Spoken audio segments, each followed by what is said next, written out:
Well, good evening from London and welcome to a special edition of Piers Morgan Uncensored. Dr. Jordan Peterson, one-on-one.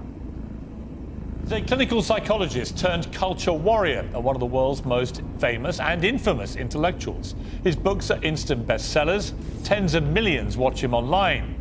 Legions of fans swear by his straight-talking guidance. What I've recommended to people is clean up your room. But his outspoken views on issues like feminism. The taming of the wild man, essentially, by the desirable and virginal woman. And if you think women don't want that, then you better bloody well come up with an explanation for 50 Shades of Grey. And gender. You won't use my pronouns, so I'm pretty sure you're my enemy, yes. Yeah, well, I know you think that, but I don't believe that using your pronouns is going to do you any good in the long run. Have made him a lightning rod for controversy. Almost 40 million people have now seen this notorious interview with a British news show. You're exercising your freedom of speech to certainly risk offending me, and that's fine. I think more power to you as far as I'm concerned. Except you haven't sat there and... I'm just trying to work that out. I mean... Ha, gotcha. Celebrity friends face criticism just for meeting him. He's loved, he's loathed, but he's never ignored. And tonight, Jordan Peterson is uncensored. Well, Jordan Peterson joins me now. Jordan Peterson, welcome. Thank you. To Piers Morgan Uncensored. I suppose my first question, and there will be people genuinely wanting a simple answer, yeah, but there's a bigger answer too. Who is Jordan Peterson? Well, I'm a clinical psychologist and a professor, and I'm doing that on a broader scale now, I suppose. But it's an extension of what I've done since 1987, really. I mean, I taught the same things I'm teaching, although I've expanded them all throughout my academic career, and my classes were very popular, and not popular exactly. The students found them extremely useful. Should any lectures at any university ever be popular, or should they always be challenging? Is one of the problems we have in modern society that students aren't challenged enough? Well, they were challenging. They were plenty challenging. I mean, the students had two comments usually. They said, it's very difficult for me to talk to anyone else about what I'm learning in this class because it's so different, and also that it changed the way I looked at everything. So there's no shortage of challenge. Yeah, I mean, everyone wants an optimal challenge. You know, that's in the nature of play, to have an optimal challenge. Why have you become so notorious? Because I look at it as, I've actually watched a lot of your lectures. Mm-hmm. I've listened to hours of you and Joe Rogan talking about stuff. I don't see the devil that some people try and portray you as, at all. And it seems to me the one thing we may share in common is certainly not intellectual prowess, where unfortunately I'm many yards behind you. But what we do share, I think, is that a lot of people seem to have drawn an opinion about us based on either what they've seen in a tiny clip, taken out of context a lot of the time, or what they've been told to think about you by other people. Yeah, well, that's some of it. I mean, I got tangled up in a political controversy in Canada. I mean, tangled up. I put my foot in it to some degree because I wasn't very happy with what I regarded as government overreach in relationship to who is in possession of my tongue. And I decided a long time ago, and really a long time ago, that I was going to say what I thought, and sort of independent of the outcome. You know, often people craft their speech. You know, I could have come here on your show, for example. I spent half an hour thinking, well, what do I want out of this show? But I don't think like that. I wanted to come here and have a conversation with you. You don't actually make notes, I'm told, before your big I make lectures notes, and but I speeches. generally don't use them. So I have to prepare, you know. And are they different when you go on tour? Is every night different? Yes. I never do the same. How do you decide what to talk about? Well, at the moment, sometimes I'm taking questions from the audience, and so I just do a Q&A, but I don't look at the questions before I go on stage. And I ask my wife, who asked me the questions, not to show them to me. And then if I prepare a lecture, I usually have a question in mind, often that relates to one of the topics in my books, but sometimes something I'm thinking about, and then I use the lecture as an opportunity to explore that question and answer it while I'm watching the audience to see if my words are landing. And so it's an opportunity to think on my feet. And I think part of the reason the lectures are well attended is because it's a high wire act in some sense.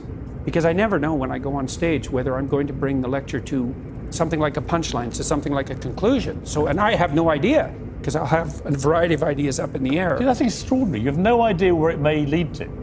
No. It's an Is exploration. that not scary? I mean, Yes. But, you know, there's an idea that the truth will set you free, right? And that's a very strange idea, because you could imagine that I could come here and I could decide there are things I want to do to promote my books, let's say, and I could tilt our conversation towards that. Or I could just say, well, I'm going to pay attention to what's going on here, and I'm going to see what happens, and I'm going to say what I think, and then I'm going to assume that whatever the outcome is the right outcome, because it was based on something approximating the truth. what is your goal? What is the point of Dr. Jordan Peterson? What do you hope to achieve through what is now huge global fame? I hope to encourage people. Other than that, I want to see what happens. You know, I want to say what I believe to be true as clearly and carefully as I possibly can, and I want to see what happens as a consequence. And what people don't understand about that, in some sense, is your happiness. The purpose of your life is not going to be happiness. Sometimes it is. Sometimes that will come, but there will be difficult periods in your life, and happiness won't suffice then. But what you can have in your life is an adventure. You can have an adventure. And the truth is the best adventure. There's no doubt about that. And there's a couple of reasons for that. One is, you don't know what's going to happen if you say what you think. Now, I don't mean incautiously, and I don't mean provocatively or any more than necessary. You don't know what's going to happen. So that's very adventurous. But also, if it's you and your voice, then it's your adventure. And if it isn't, like if you're crafting your speech or manipulating in any way, or parroting or abiding by the dictates of the crowd, then I don't know whose adventure you're having, but it's not yours. See, I'm on this show, Piers Morgan Uncensored, because ironically I got censored. I was doing a morning show at another network, and after the Meghan Markle Prince Harry interview on Oprah Winfrey, I said I didn't believe a word that she was saying, Meghan Markle. And I was told I had to apologize for this. And I said, well, why would I apologize for an honestly held opinion? There's a question. I didn't believe it. But I was told, either you apologize or you lose your job. Yeah. So I took the losing the job option rather than compromise my free speech idea. Was that a good idea? Yes, I Why? think so. Well, because ultimately I think you've got to be true to yourself. Well, right? or you're true to something else. Well, I think we're in a weird world, actually driven by people like Meghan Markle, where she talks about my truth. Yeah. I don't understand what my truth means. It means do what I want. Right, but my truth doesn't actually exist. There is the truth, which is fact-based Yeah. and unarguable, and then there is opinion around fact and truth. Yeah. You can't have your own version of the truth, it seems to me. Well, it's complicated, because when people say that, they are referring to the degree that they're referring to anything, that there are some experiences that are in some ways purely subjective, and they're also valid in their subjectivity. So, for example, if you're sitting there and you say, I'm in pain, and it's assuming I believe you're not manipulating me, I don't have access to that pain, but it's reasonable for me to assume that that's a genuine experience on your part and act accordingly. And so there is a realm where experience is valid that's subjective, but that doesn't mean that everything that happens to you subjectively is now to be regarded by fiat as the truth I have to abide by. And shouldn't we, in a democracy, should it not be my right to listen to you with great respect and then say, I don't believe a word of what you've just said? Well, it's also your responsibility. It's not just your right. And it's also one of the things people don't understand is that ability of the other person to oppose or rein in or satirize or dance with or joke or play with, all of those things, they're also what keeps you together and sane, because we all have a tendency to drift in our weakest place, let's say. And so some people become alcoholics, and some people will become narcissistic, and so on. We all have our temptations. And one of the ways we buttress ourselves against that is by having other people say, no, you're not funny, there you're boring, there you need to be reined in. And if you deprive yourself of that, that's what happens to hyper celebrities and dictators. They deprive themselves of that social regulation because they forbid it, and then they're in hell. And sometimes they drag everyone along with them too. So, yeah, really. On free speech, it seems to me in my 57 years of being on this planet, that free speech has never been under more ferocious attack, not in places you would expect, like authoritarian regimes, but actually in democracies. I never thought I'd come to a day in my lifetime where people were literally being fired or in some cases imprisoned for expressing honestly held opinions, even if I find those opinions grotesquely wrong or offensive. You know, it's worse than that. People underestimate the significance of this because we're not having a fight about who has the right to speak freely. That's nothing. That's a peripheral problem, even though that can be serious in and of itself. We're having a fight about whether or not your claim that free speech exists is nothing but a masquerade for your willingness to dominate and use power. And so if I was taking that tack, I'd say, it's all well and good for you to speak about free speech, but look, you're white and you're middle class and you're British and you're privileged, and you have this theory about free speech that your ancestors derived, but the only reason they ever derived that to begin with is so they could exercise their power. There's no such thing as free speech. That's just a lie to mask a power claim. And that's a way worse cynical criticism of the notion of free speech than you can't speak because I don't agree with you. I mean, it's a form of fascism, isn't it? I mean, these people... It's worse than that. The kind of the ultra woke brigade out there, they categorize themselves as liberals, but there's nothing liberal about that mentality. When you have a cancel culture, which is driven by, if you don't agree with what I say, you're going to get shamed, vilified, cancelled, fired, maybe even imprisoned. That is actually what fascist regimes do to people, to their populace. Yeah, but the fascists are more straightforward about it because they basically come out and say something like, shut up or we'll beat you. Right. Whereas the compassionate types, who are narcissistic compassionate types, they come out and say, well, we're really trying to save the world, and we're acting in everyone's best interest, and we think it would be better if you should just, regulate what you say. Because if you don't, you're not a good person. And so it's much more, I'd take the fascist bully over the compassionate narcissist anytime. They're way more straightforward. I mean, we live again in an era where the hashtag be kind almost invariably is used by people who are the least kind people I think I've ever encountered. In other words, people that love to be utterly vicious. Yeah, well, kindness... And yet they hide behind this fake persona of hashtag be kind. Yeah. Well, kindness is tricky, because one of the things you deal with very commonly if you're a clinical psychologist, apart from depression and anxiety, is, behavior therapists offer assertiveness training. And now, the people who need assertiveness training are often people who are too agreeable, compassionate, polite by temperament. Now, the problem with that is that they let people walk all over them because they don't stand up enough for themselves. And the consequence of that is they get resentful, and then they get bitter, and then they get conniving, and then they'll mob. And so, because they'll do anything for everyone else, but they push themselves beyond their limits, and then they won't even recognize the limits because they feel, well, if I'm not doing everything for you, then I'm not a good person. It's like, no, a good person does a little for you. Like if I'm acting properly with you, say in this conversation, there's something in it for you, and there's something in it for me, right? And we want that to be reciprocal. And so the cost of me bending too far in your direction is that I'll become bitter and resentful and conniving. And resentment is an unbelievably toxic state of being. Take a short break. I want to come back and talk to you about a random collection of people. Cristiano Ronaldo, the most famous footballer on the planet, the greatest in my opinion.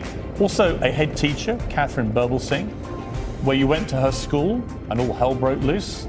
And also Olivia Wilde, who's made a movie in which she said it's about you because you're the bad guy that drives some of the worst human beings on planet Earth. We'll talk about all those things after the break. Welcome back to this special edition of Piers Morgan Uncensored, one-on-one with Dr. Jordan Peterson. So, a weird thing happened about 2 weeks ago. I was on Instagram and suddenly up popped this picture. And it was you with a friend of mine, Cristiano Ronaldo, the football genius, greatest player to ever play the game as far as I'm concerned. And you'd been to see him just privately. And he was saying how great it was that he'd met you and you'd gone there.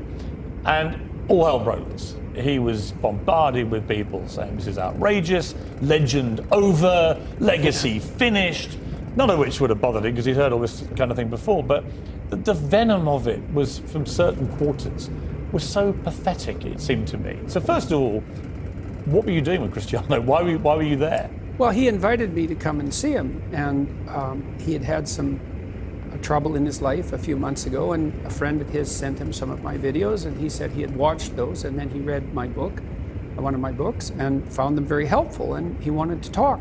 So I went out to his house and we talked for about 2 hours. And he showed me all his equipment for keeping himself in tip-top condition, and we talked a bit about his companies, but mostly we talked about what he wanted in the future and some of the obstacles that he's facing while pursuing that. And so we had a strategic conversation, I would say, for about, on those topics for about 90 minutes. Were you, in a way, the Ted Lasso figure in his life? Well, that's what it felt like. He didn't realize he was missing? Yeah. Well, I think maybe he did realize that he was missing it because he seemed to have found it to some degree in those lectures. And so, and I always like to hear not only what people are up to, but what they want. And one of the things I loved about my clinical practice, which was very much predicated on this, like, well, you're miserable, let's say, and not to say that he was, because he has a good life in many ways, but if you could envision a path forward out of your misery, let's say, to somewhere better, what would that look like? And it's not a question people ask themselves with enough depth. And then, having developed that vision, what are the strategies that might be put in place to make that more likely? And again, not in a manipulative way, but if you had to conduct yourself in the proper manner to bring about this desirable end, or at least to move towards it, how would you organize your behavior? When someone like Cristiano, who, we know what the personal problem was, he'd lost a baby, he and his partner, was incredibly sad for him. And professionally, after that, a lot of turmoil as to whether he was going to stay at his club and so on and so on. It seemed to me, talking to him in the last couple of days after he saw you, he's in a much better place, actually. That's what happens when you hang out with reprobate like me. Yes, but really interesting to me that so you and he both got criticised for just seeing each other, but actually it was clearly very helpful to him. Well, I hope so. That would be lovely if it was true.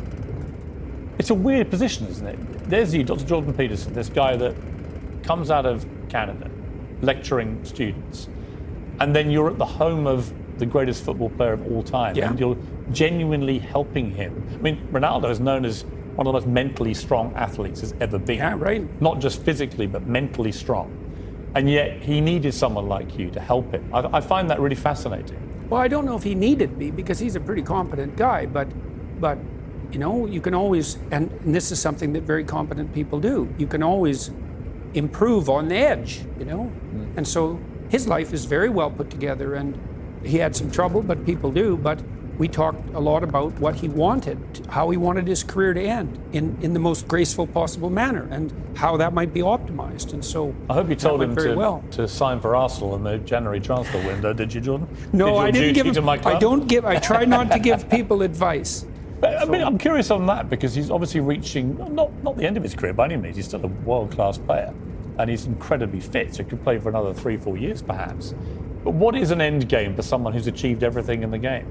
Yeah, well, that's a good question. It's hard for people who have had a stellar career, especially one that's to some degree predicated on youth, to figure out what to do with the rest of their life. Now, he's well set up because he's a very canny businessman, and he has a young family, and he has lots of friends. And as far as I can tell on that front, he's situated himself extremely intelligently. So I think it looks to me like the transition for him is going to be quite smooth. So, but that's a testament to his wisdom because he made sure that his life was founded on more than one dimension of attainment, and that was very wise. And, does it make everyone you feel? should do that. Does it make you feel good that even people like him can find great solace from watching your lectures?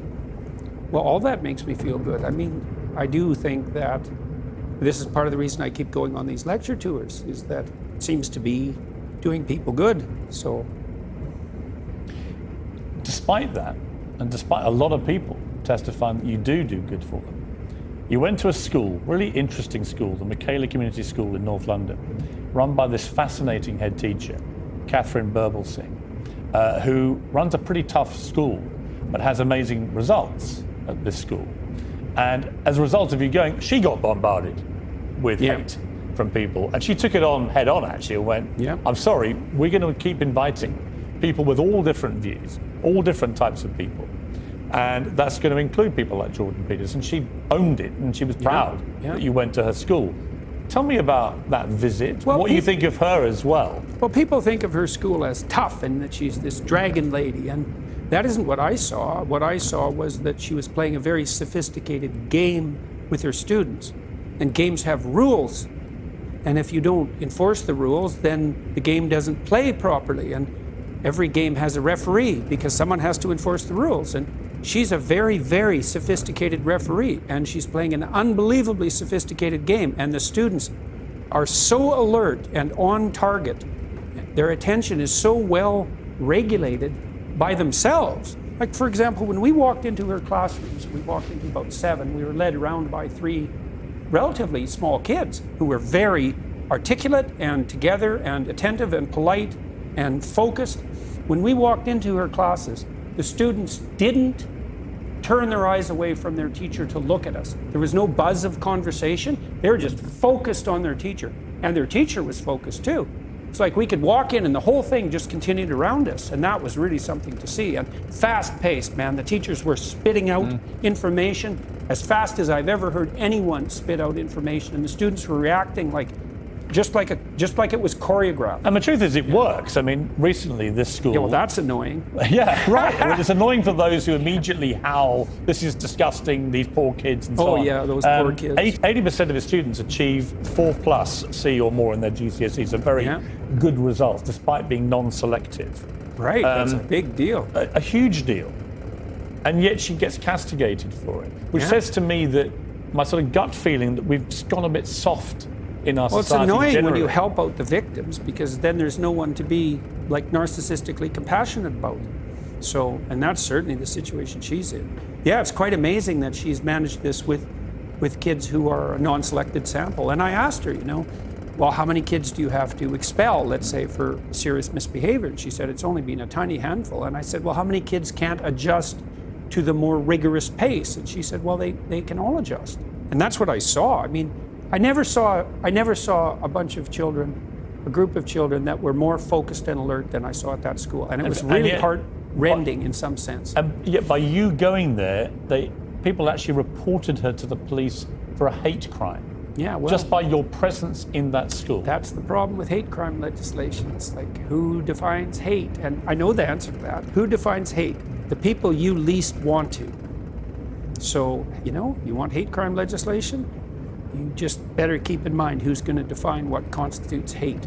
And then you think about the people you're enabling, these rat finks, these people who didn't learn not to tattletale on their peers when they were children, who run to totalitarian authority to wield their resentful power. Now that's all part of the legal code. It's like, well, we'll see where that goes.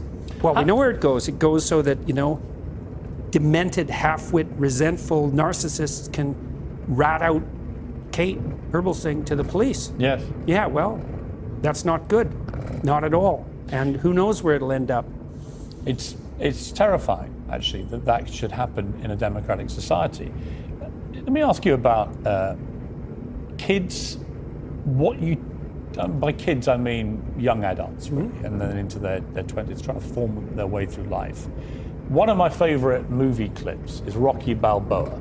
It's probably the non-intellectual version of Jordan Peterson in many ways, because he said this to his son, who was getting a bit spoiled and entitled and moaning about being Rocky's son and so on. And he says this to him. I love that speech. Yeah, it's good. What do you think of it? Well, that ethos was what lifted up Sylvester Stallone to stardom very rapidly with his first movie. And what do I think about that? I think that young people are literally dying for that message. I mean literally, they're so demoralized, it's just beyond belief. And so one of the things that's been painful about what I've been doing with my wife as we've traveled around the world for the last number of years is to see how desperate people are for an encouraging word. Let's take a break and find out what that encouraging word should be. I want to know why a lot of young people are very anxious about life. Why is that, and what's the best way for them to come through it? Yep. Well, welcome back to this special edition of Piers Morgan Uncensored, one-on-one with Dr. Jordan Peterson. We left them on the cliffhanger with Rocky Balboa and his address to his son about how to grow a pair, for want of a better phrase.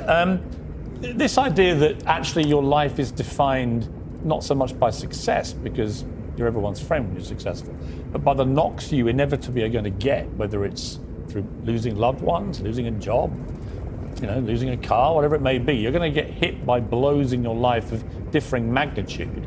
And I've always believed that how you deal with the downside of life really defines how you lead the rest of your life.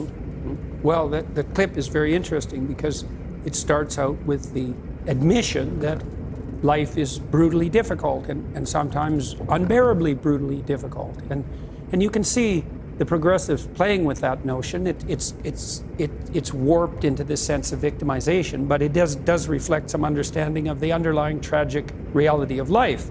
And so it's good to get that right out on the table to begin with.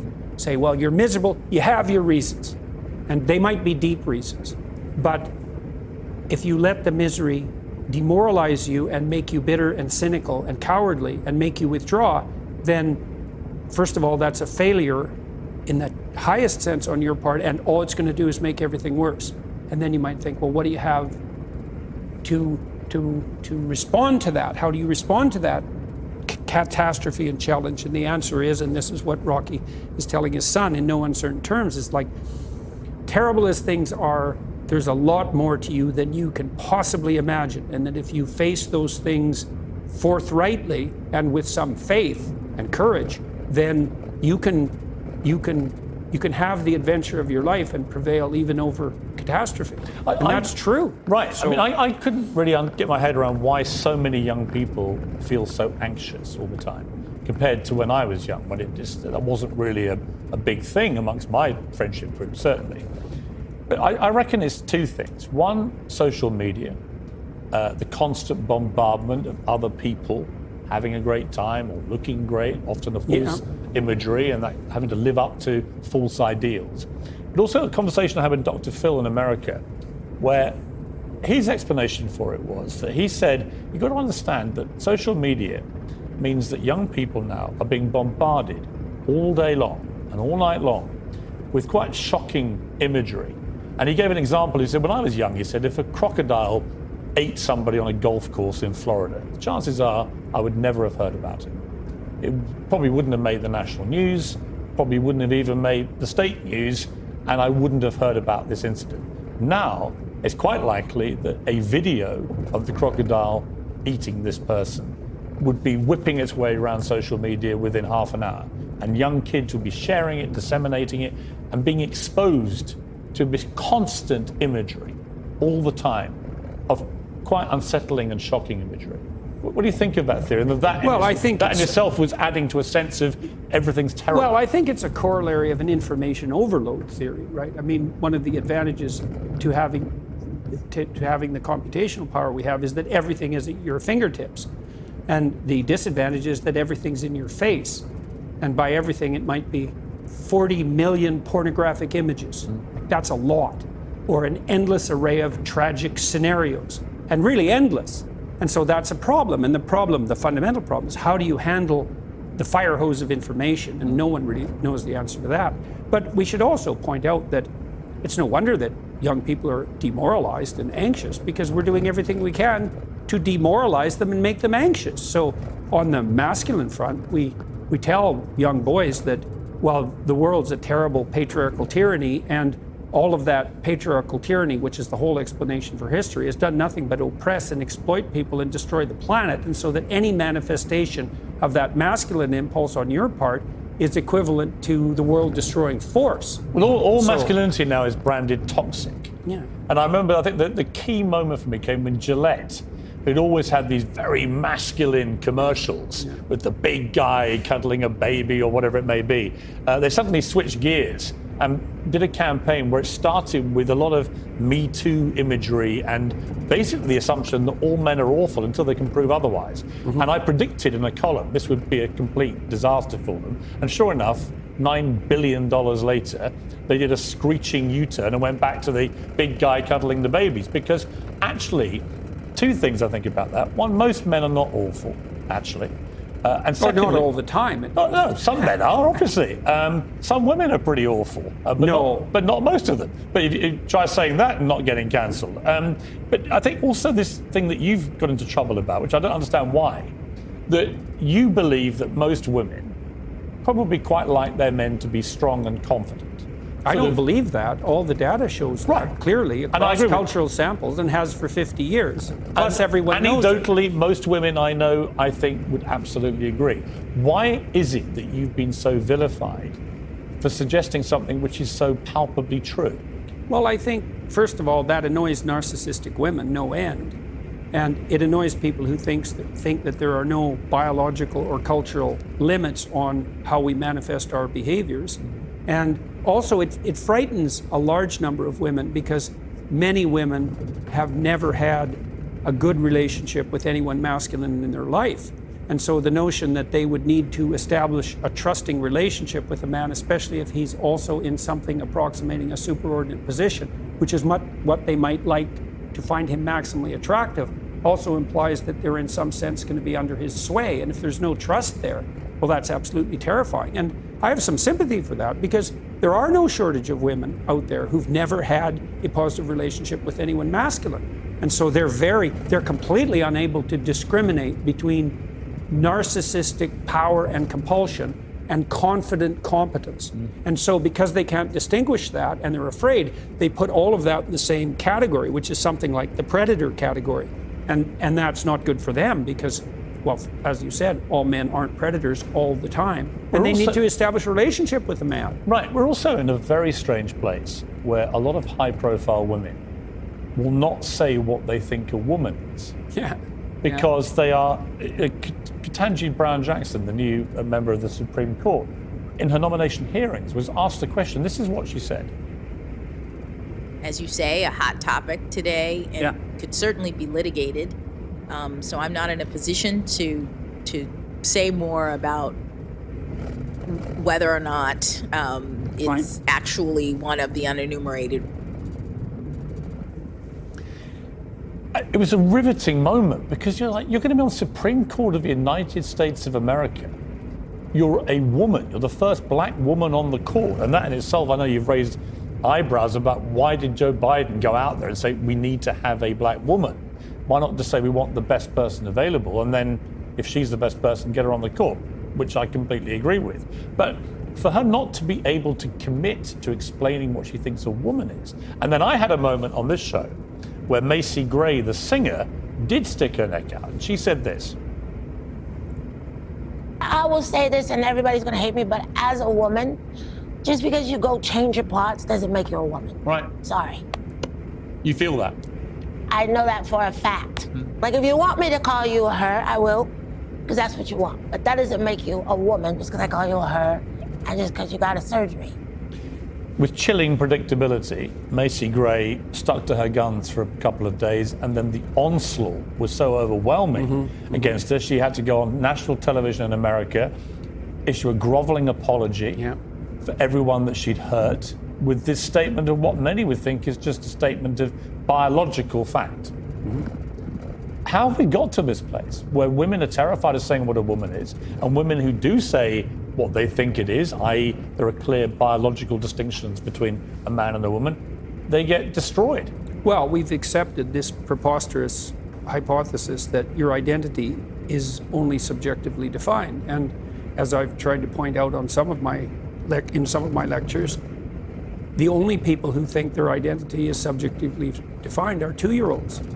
And I mean that technically, because 2-year-olds are egocentric, which means they can't bring their identity in alignment with a social norm, which also means that 2-year-olds can't play with other children. They can play beside them, but they can't play with them. That doesn't happen until you're 3. And what happens when you're 3, if you're reasonably well socialized or start to move towards that, is that you learn how to negotiate a social identity.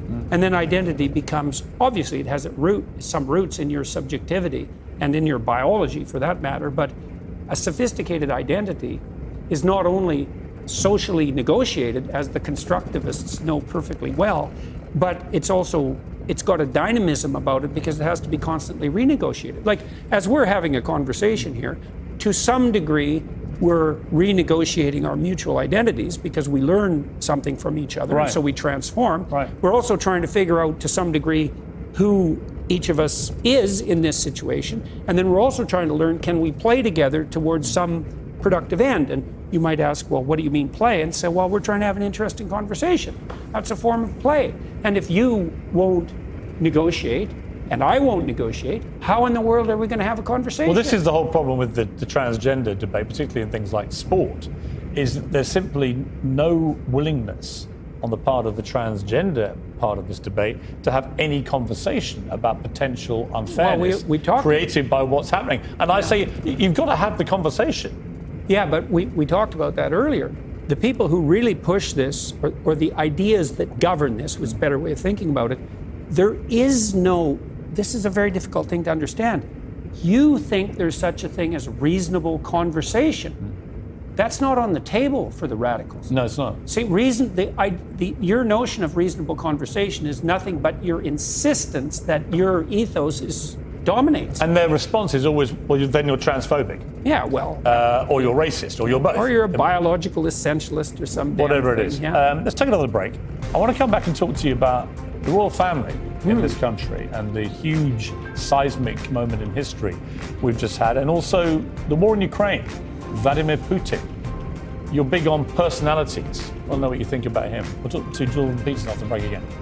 Welcome back for my final part with Dr. Jordan Peterson.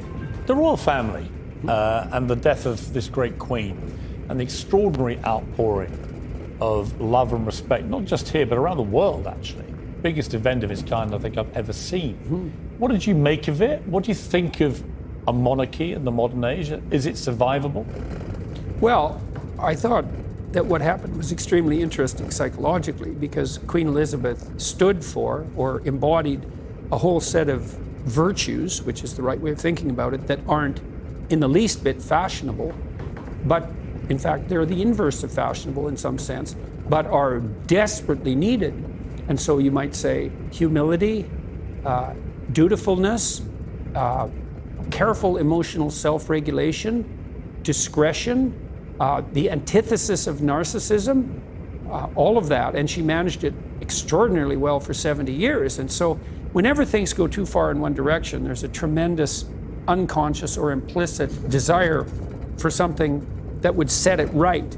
And that's what you saw happen. And not only on the personal front, but there's also all the pomp and ceremony, which is also archaic and unfashionable. That was all part of that you Brits managed so spectacularly. That was all. People are just dying for that beauty. What I felt was, I felt like the country, before this happened, 2 weeks ago, before it felt like the whole country was in a shambolic state, that everything was going wrong in our country. And in a way, the death of the Queen unified us in a way we hadn't been for a long time, certainly since Brexit. No one was talking about hot button political issues or social issues. They were all talking about one thing. I mean, it also reinforced our national identity. Oh, yeah. In a way that actually made the world look on with great awe about the procession, our military, our royal family, the country. It made people feel good about Britain again. Yeah. And therefore made British people feel good about themselves again. Yeah, well, you guys have lots to feel good about. And that's not the standard mantra of the modern world. You know, this is an unbelievably admirable country for all its flaws. And so, what do you find admirable about us? English common law, the tradition of free speech, sardonic and self-effacing humor that's so much a part of the culture.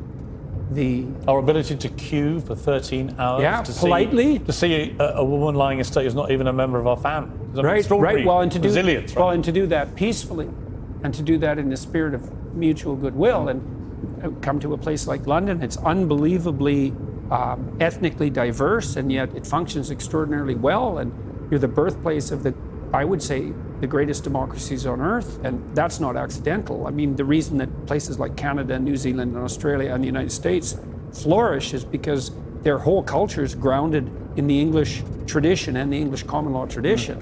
And you can say what you want about those countries, but there are worse places to live.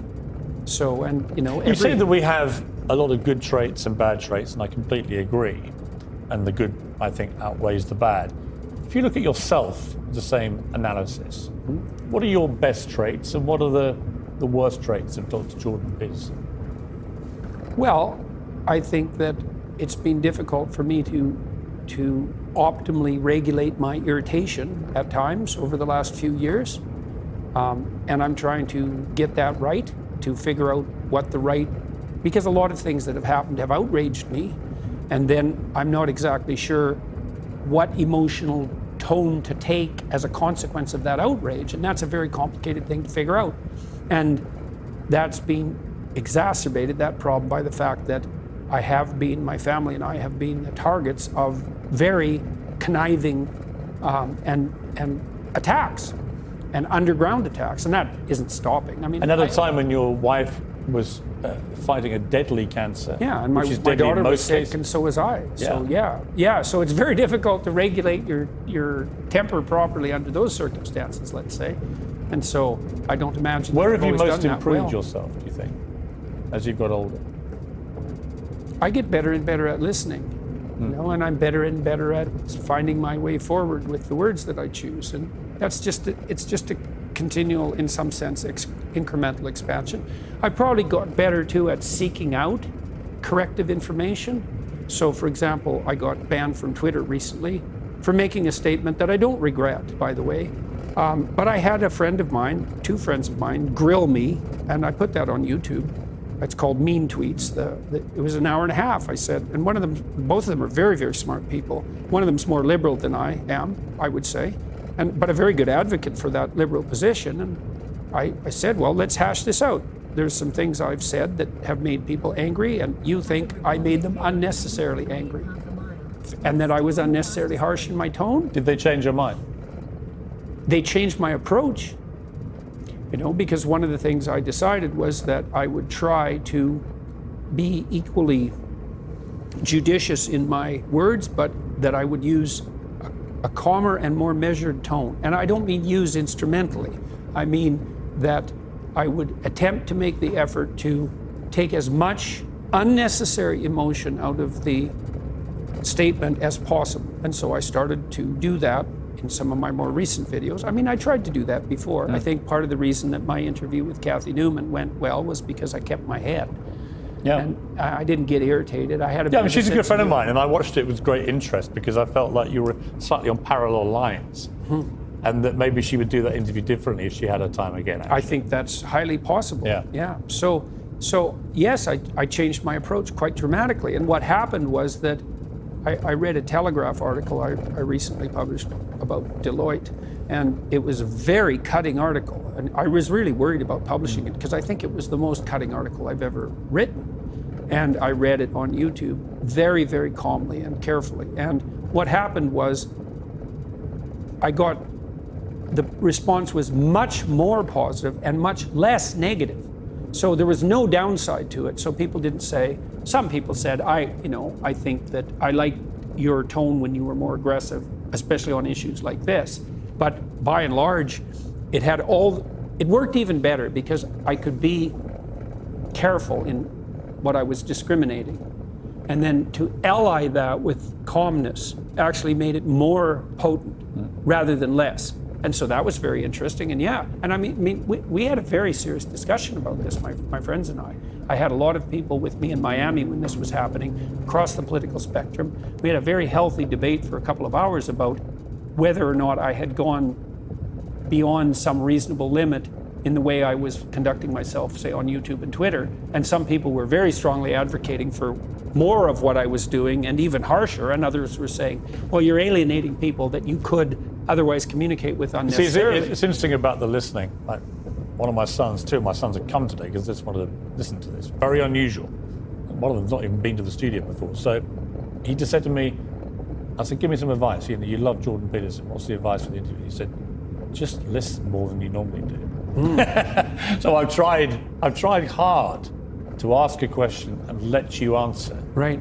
And so I'm work in progress. And I've been Yeah. interviewing people for 35 years. But I do think the listening, as I've got older, I felt the same thing. That Yeah, it's a real skill, man. Listening is a powerful tool, actually. Oh yeah. Well, there is nothing that people like more and need more than to be listened to. You know, and that's partly why the left clamors all the time. You know, it says, look, there's all these people who aren't being listened to. It's like, there are a lot of people who aren't being listened to. They're absolutely right. There's no doubt about that. And I've dealt with people who were extraordinarily marginalized, so to speak, in my clinical practice. And some of those people, to straighten out their minds, they need like 10,000 hours of listening. Because no one, and I mean this literally, I've had people in my clinical practice, no one ever listened to them their whole life. Yeah. And so when they start talking, they're all over the place, they're disorganized, they're hyper emotional, they're distrusting, and they have to have all that conversation that you would have needed to become properly integrated. You mentioned the 10,000 hours, but Yeah. obviously Malcolm Gladwell's famous criteria for how people become great or whatever it is, from Tiger Woods to the Beatles, whatever, they all put their 10,000 hours of practice in. But you also believe that some people just are gifted. And that I don't some people- believe that. Some people aren't. Well, you think it's Well, a fact, but It's clearly true. Well, what I would challenge you on that is simply this, that I've always felt probably everybody has something in them that could be an amazing talent. But you They have to find it. Yes. And most people probably never find whatever their great Right. natural talent could be. True. That would be my take on it. That's true. In other words, it's not that they're not gifted. It's just they never found what their gift was. That's very true. All people are not gifted at everything. And that's the general claim. Or we're not equipotential in some sense. It's like Franz Liszt could sight read any piece of music the first time he saw it. Okay. And Neumann, John von Neumann, some people think he was the smartest man who ever lived. He could multiply 10-digit numbers in his head when he was 8. You couldn't do that, John? No, I can't do that. Yeah, I'm definitely not mathematically gifted. And But that is genius. I mean, that is a gifted genius thing to be doing. But there Right. must be huge numbers of people who have this gift and they just sadly, through circumstance or lack of opportunity, they never get that moment where they discover that's what they're great Oh, at. definitely. Well, that was one of the lovely things about being a clinical psychologist, is that what you were always doing, what I was always doing in my clinical practice, was digging for gold, you know, and there was often a lot of chaff, like a lot. What would Like your, fatal amount. having met me now for an hour, what would your initial clinical diagnosis be? Well, you're probably optimally disagreeable for your profession, you know, because you can listen, but you're also not a pushover, and that's a very fine line, right? Because if you're too assertive or aggressive, then you get domineering. But if you're not enough, then you're a pushover. And and this was also the case with Kathy Newman. She's quite disagreeable, and that's a masculine trait, by the way.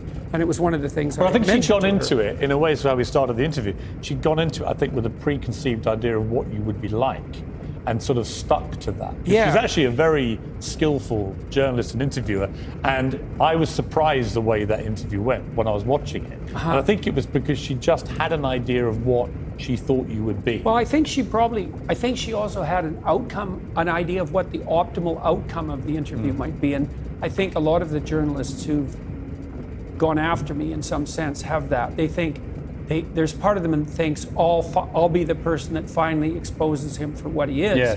But then they find out that I'm not who they thought that I am. Or at That's least right. I'm not quite as demonic as they thought I might be. Well, talking to somebody who probably is as demonic as we think he is, Vladimir Putin and Ukraine, as we're doing this interview, he's been issuing more bellicose threats about using nuclear weapons. Yeah. From your Surprise. do you think he would actually do that? Yes. And what kind of person is he, Putin, do you think? Well, he's a lot more like everybody else than anyone thinks. You know, the notion that he's Hitler or Stalin, that's just foolish. I don't see any evidence for that at all. I mean, first of all, Hitler and Stalin were very singular types, and there's a bit of Hitler and Stalin in everyone, so, you know, there's some truth in that. Maybe there's more in the typical Russian A leader bit of than Hitler in normal. everyone? Really? There's more than a bit. Really? Oh, absolutely. Yeah, well, why would have Nazism spread the way it did? You know, people think, well, that's all top down. It's not top down.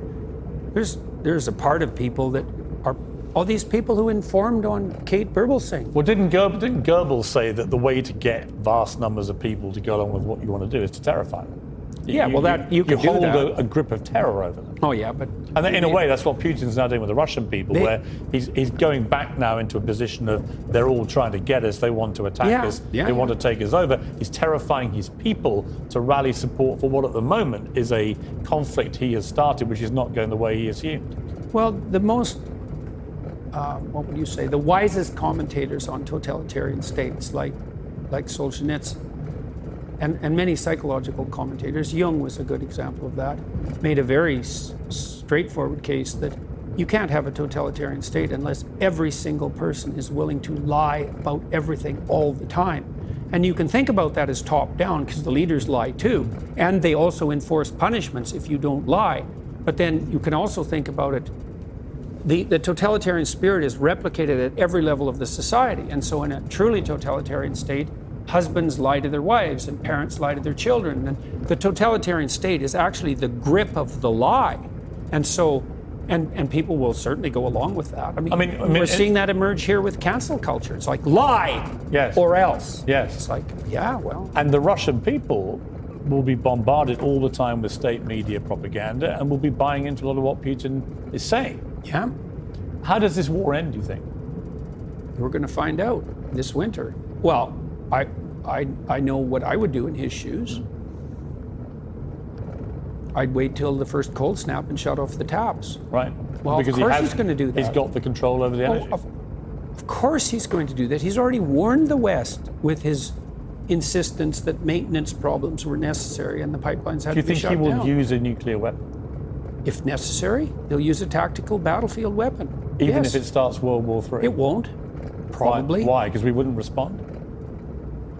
What's in it for us? If you let him do it and get away with it, where does that end? Then you are into a hit analogy. There's you can get yourself in a situation, no problem, where there's no good outcome. We're trying to do that right now on every front we can possibly imagine. We can easily get ourselves in a situation where it's hell this way and hell that way. That's highly probable. Well, should the Ukrainians give the Russians anything? When I was over there recently interviewing President Zelensky, what I was struck by was everybody I met in Kyiv, the capital city, were utterly resolute. Don't give them an inch of our land. Yeah, well, I can't speak to that because I don't know what the preconditions for peace might be. But I do know that naive notions that the Russians are going to lose somehow, or that we're going to win, I just don't understand. I don't understand that. Well, what do you mean we're going to win? What are we going to win here exactly? Well, I guess a victory would be that the Russians retreated from Ukraine. With Ukraine in ruins. Right. Well, okay, fine. That's a hell of a victory. Like, I think Putin could manage that because I think he could tell his people, and I think they might buy it. It's like, we accomplished our objective. We devastated Ukraine and we kept it out of the hands of the West. And that's not great.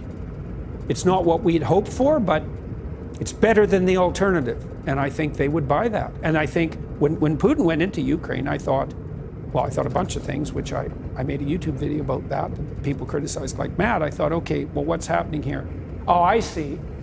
His end game for failure is that Ukraine is left in a smoking ruin. Oh, that's a victory. So then he can lose with impunity. Right. So how can we win? We can't win against Vladimir Putin anyways, because you cannot win against someone you cannot say no to. Period. And we can't say no to Putin because we sold our soul for his oil and gas. And we did that to elevate our moral stature in relationship to saving the planet. And so here we are, facing a very dire winter, hoisted on the petard of our own foolishness and moral presumption. We're saving the planet. We'll see. I don't think so. It doesn't look like it to me. And this is the most catastrophic issue here. Assuming that we're facing an environmental crisis of planetary proportions, which is not something I buy, by the way, assuming we are, well, then I would imagine that you would put in place measures that would ameliorate that problem instead of exacerbating it. But all the measures you're putting in place are actually making the environmental problem worse. So how is that even vaguely acceptable? And I look at that and I think, oh, I see. It's just like George Orwell said about middle-class socialists 50 years ago. It's not that you love the planet, it's that you hate humanity. So, well, have at her, boys and girls, and we'll see what happens this winter. And it's very terrifying to me. It is. I especially here, because your energy prices have gone way out of control, and that's going to hurt a lot of poor people, and certainly around the world as well. The World Bank already estimated that we've put 350 million people into what they call food insecurity. 350 million. That's 3 times as many as the communists managed to kill. Maybe we can manage that in a winter. But the planet has too many people on it anyway, so that's just poor people. So. You agree with Elon Musk that we should have more people, not less?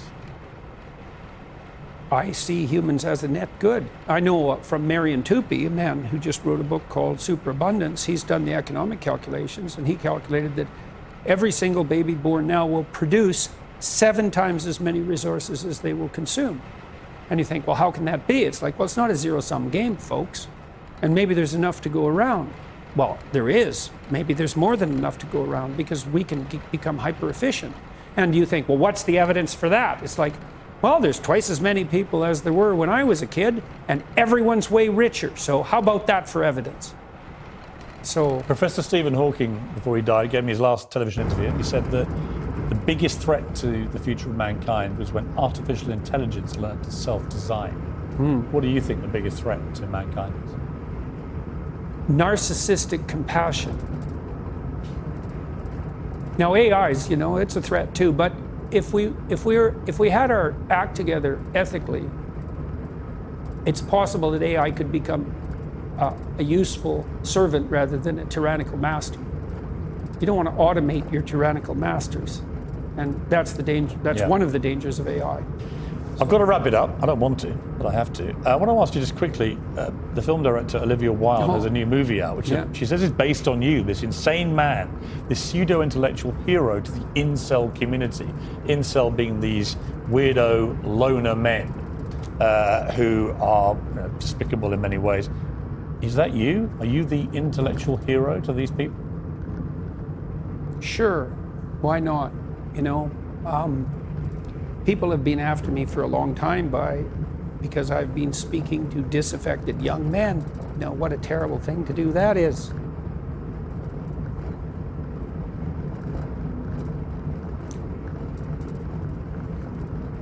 Thought the marginalized were supposed to have the voice.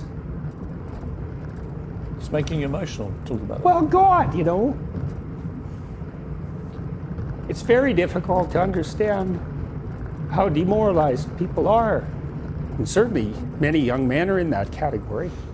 And you get these casual insults, these incels. What does it mean? It's like, well, these men, they don't know how to make themselves attractive to women who are very picky, and good for them. Women, be picky. That's your gift, man.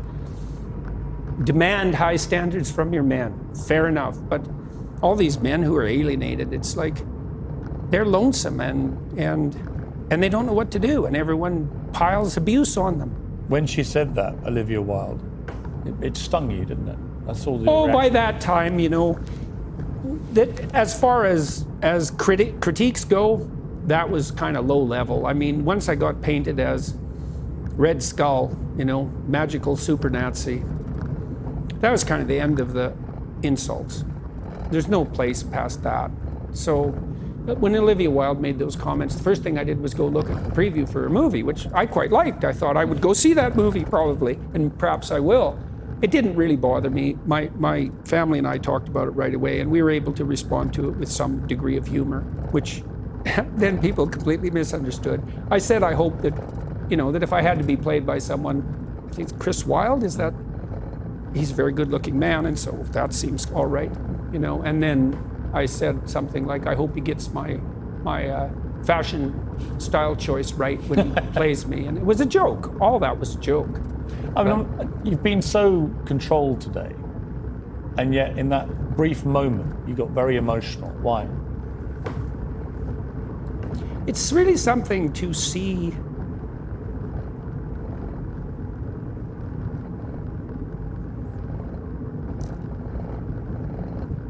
constantly. How many people are dying for lack of an encouraging word?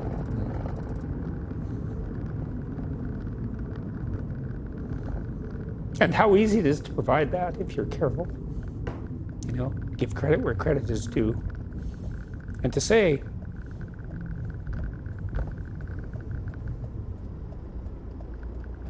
you're a net force for good if you want to be. Do you believe you're a net force? Net? Yes. In all the details? Probably not. You know, no one's perfect. So, people make their mistakes as they stumble uphill. Jordan, it's been a fascinating interview. Thank you very much. Thank you. You've got this new box set out. Yeah, pretty happy about that. Jordan B. Peterson, 24 Rules for Life and Beyond Order. Fascinating books. They've sold how many millions now? Well, 12 Rules sold 7, and I think Beyond Order is approaching 1 million now. So yeah, they're doing just fine. Did you ever think you'd sell that number of books? I never thought any of this would happen, you know, I mean, so. Yeah, I knew when I was teaching at Harvard and at the University of Toronto that some of the things I was teaching were revolutionary. I was surprised that I got away with it, let's say, as long as I did. And so there's a way in which it doesn't surprise me. And I wouldn't say that's because of the brilliance of my ideas. It's because I'm good at communicating ideas, but the ideas that I've been developing, they're ancient ideas. They're the oldest ideas we have in some real sense. So they have a power. Right, absolutely. You're launched the Peterson Academy. Tell me about that. Yeah, well, I've been collecting, along with my daughter, great professors and educators from all around the world, and we're having them come to Miami to film 4 two-hour lectures on a variety of topics. President of Hillsdale College, Larry Arnn, just taped one for us on Churchill, which I thought was quite funny because